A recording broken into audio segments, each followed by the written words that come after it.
ఈరోజైతే ఒక ముఖ్య విషయము, స్పర్శ సేవా సంస్థ ఇది బంజారాహిల్స్లో ఉందండి. ఇది క్యాన్సర్ పేషెంట్లకి చివరి దశలో మానసికంగా కానీ శారీరకంగా కానీ వాళ్ళు ఎలాంటి బాధపడకుండా ఉండడానికి ఈ సంస్థ చాలా ప్రయత్నం చేస్తుందండి. మా అమ్మని హాస్పిటల్లో జాయిన్ చేశాము.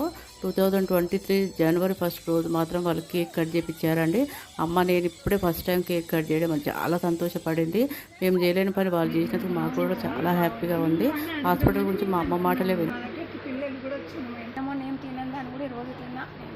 అంటే అమ్మ ఎంత సంతోషంగా మాట్లాడుతుందో. అమ్మ 2-3 డేస్ ఉంది కానీ చాలా సంతోషంగా ఉంది.